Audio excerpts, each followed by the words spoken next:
We've all been in this exact scenario. You walk into a crowded room, a high-stakes meeting, or a tense negotiation. All eyes snap to you. Some people can own this space instantly without saying a word, while others are entirely overlooked. When humans feel the pressure of those eyes, our nervous systems instinctively search for safety. This usually triggers a reaction called nervous leakage. You might bounce your leg, touch your neck, or smile a little too eagerly.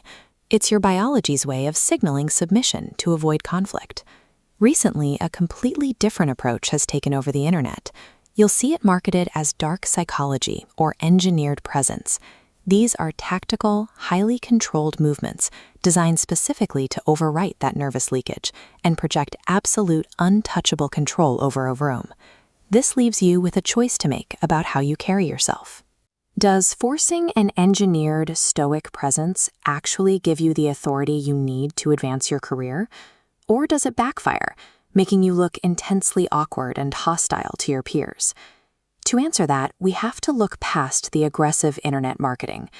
We are going to isolate the exact biomechanical movements required for these engineered tactics and objectively evaluate what actually happens to the psychology of the room when you use them. This matrix breaks down how we broadcast ourselves. By evaluating them side by side, we can map out how natural body language optimizes for human connection, while engineered body language optimizes strictly for authority. Navigating a room successfully doesn't require adopting a fake predatory persona. It requires weighing the trade-offs of your physical signals. Once you know how approachability and authority work mechanically, you can simply choose the right tool for the job. The first major tactical shift in engineering your presence is replacing your naturally reactive state with deliberate suppression. It is a complete shutdown of unconscious movement. Mechanically, this requires 3 specific inputs. First, you lock your weight evenly across both legs. Second, you consciously slow down your blink rate.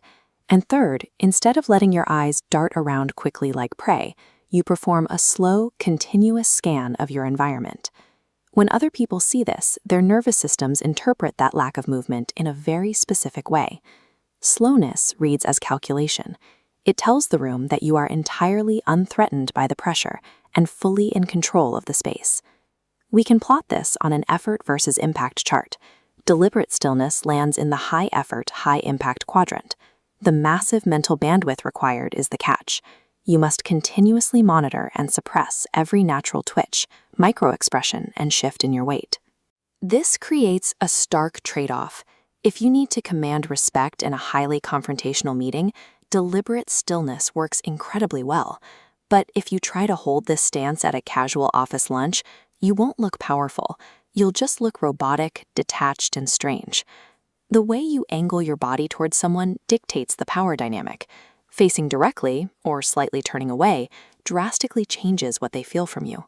Our biological baseline expects a full frontal stance. When your shoulders face someone squarely, it codes as open and collaborative. It tells the other person you are fully invested in the interaction. The engineered alternative is designed to purposefully disrupt that expectation. It is often referred to as the shadow posture.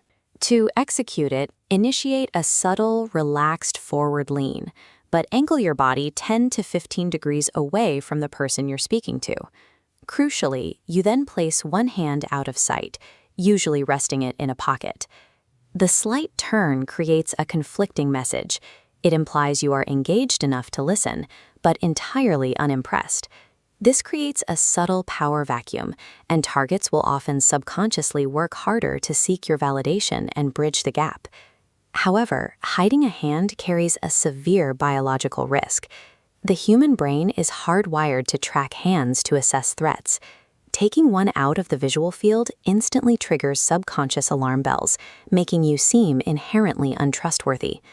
When we plot this on our matrix, the shadow posture registers as low effort, but only yields moderate impact. The resulting trade-off is clear. Angling away successfully creates psychological leverage and a sense of misery. But because it actively destroys rapport building, you should never deploy this in a setting where you actually need someone's cooperation. Eventually, you will face active conflict. Someone will interrupt you, offer a sarcastic remark, or attempt to subtly embarrass you in front of a group. The standard social script pushes you to react quickly. You might let out a nervous laugh, get verbally defensive, or visibly show anger. The engineered response completely breaks that script using a technique called the disrespect mirror. The mechanics require absolute discipline. You offer zero verbal response, hold an emotionless stare for 3 seconds, add a slight head tilt showing confusion, and finish by breaking eye contact extremely slowly. By utilizing prolonged silence, you deflect the social pressure off yourself and reflect it directly back onto the aggressor. You neutralize their ego simply by refusing to validate the slight with a reaction. Placing this final maneuver onto our evaluation matrix, the disrespect mirror requires moderate effort but delivers extreme impact. But the risk here is immense. This is an overtly hostile mechanism for setting boundaries. If your calibration is off, or if you use this against a superior in the wrong context, you won't resolve the tension. You will radically and permanently escalate it. So how do you practically apply these tools in the real world without permanently isolating yourself behind a wall of engineered hostility? The answer depends entirely on the specific context of the room you are standing in. We can map this out with a simple decision tree, starting with one question. What is your primary goal for the interaction? If you are networking, building a team, or working in sales, your primary objective is trust. This means taking the first path, which leads straight to natural, open body language.